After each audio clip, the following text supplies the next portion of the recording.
All right, in the key Senate race for Kentucky, Democratic challenger Amy McGrath raised $17.4 million in the second quarter. It's another sign of the party's momentum as she takes on Majority Leader Mitch McConnell in the upcoming election. And Amy joins us now. Welcome back to the show, Amy McGrath. The last time you were on was exactly a year ago.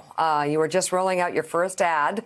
So, wow, congratulations. Here you are. What have you learned over the past year? Well, the people of Kentucky are really ready for a change. The coronavirus has hit us hard, just like everywhere else around this country. And people are tired of a senator that has been in Washington for 35 years and has not put the interests of Kentucky and Kentuckians ahead of the interests of his special interests and big money friends. And they are calling and demanding change. And I think that's what you saw in the primary with the enormous turnout. And it's exciting. So what data, what information has your campaign picked up, tangible, to know that you have a chance to beat Mitch McConnell, who has been there for over 30 years, that people really are ready for a change and they will make that change? What have you learned, or what has your campaign found out about, the voters in the state of Kentucky that would make you believe that they would unseat him for you? Well, first of all, the primary that just happened, we had enormous turnout. More than we've had in decades. And folks are really ready to get rid of him. I think no matter where you go, whether it's Louisville or over in Eastern Kentucky, folks are hurting.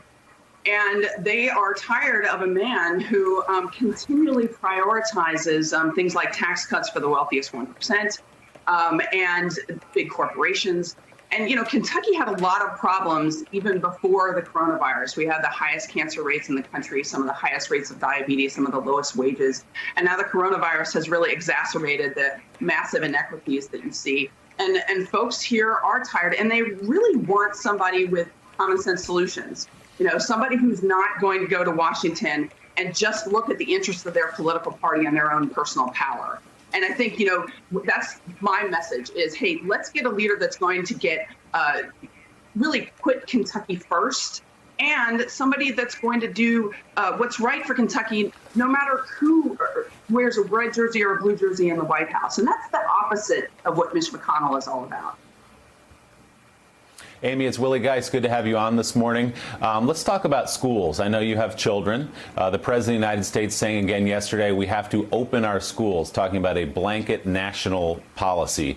But obviously this is a state-by-state, county-by-county, school by school district, school-by-school decision that people are going to have to make. So what is your view, as I know Kentucky is coming up in just a few weeks on the first day of school, about whether or not it is safe for schools to open in the state of Kentucky right now? As a parent, we all want, I think, our children to go back to school if we can. That's the problem. We're in a pandemic right now. We want schools to be safe. We have to prioritize our kids and teachers, make sure they have the proper protective equipment, look at each individual state and where they're at with this pandemic, and make a decision in accordance with public health.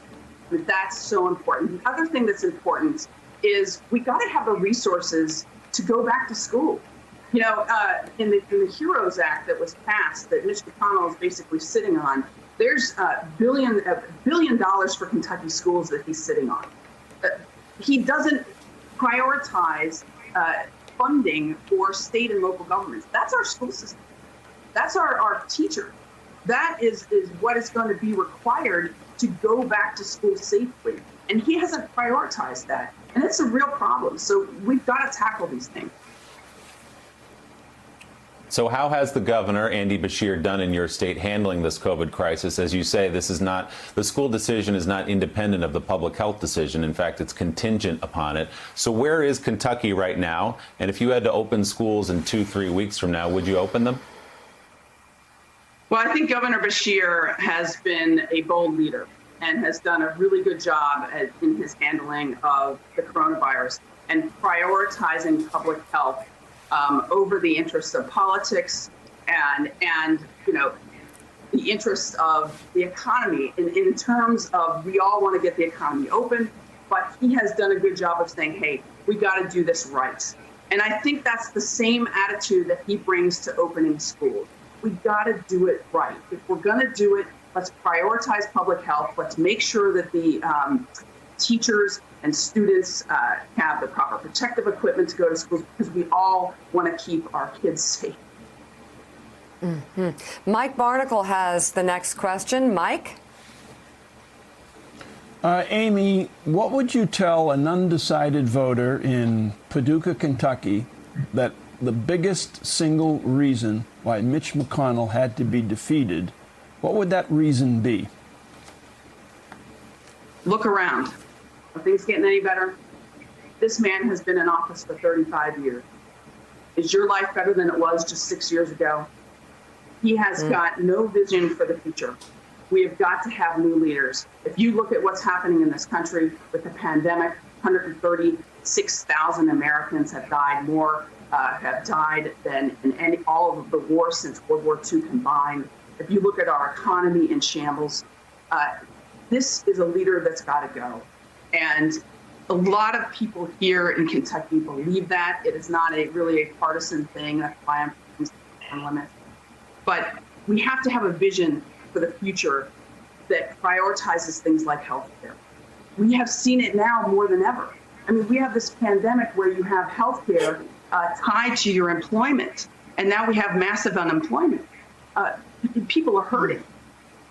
Just a few weeks ago, I was in the unemployment line talking to folks in Frankfurt, and we have people who, single moms who had to leave their full-time job because the daycares were closed. And so who's going to take care of the kids? And, this young mother was there trying to figure out why her check hadn't gone through. She's just trying to put food on the table. We've got to prioritize this. And we are in a pandemic of epic proportions here. And we don't have leaders that are prioritizing everyday people.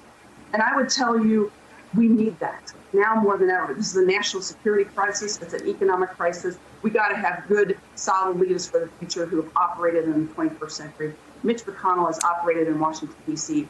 for far too long, and look at where it's gotten us. Gene Robinson. Amy, you've raised a lot of money. I think you're running a really good campaign.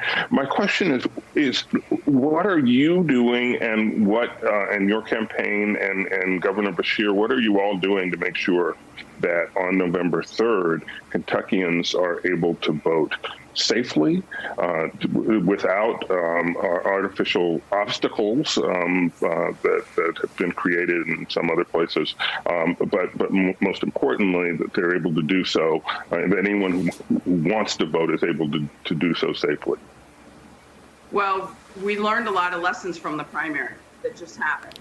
And the Secretary of State here and the governor here came together and tried to have a safe primary where people could vote largely by mail, which is different in Kentucky. In Kentucky, we don't have a vote by mail, so this is all new. So it required a lot of voter education, which is where my campaign came in. We spent a lot of resources on showing people how they could vote and getting them their ballots. We're going to have to do that going forward. My hope is that the governor and the Secretary of State will come together and allow and enforce and push mail-in voting for the fall, because you know what? This pandemic is not going away.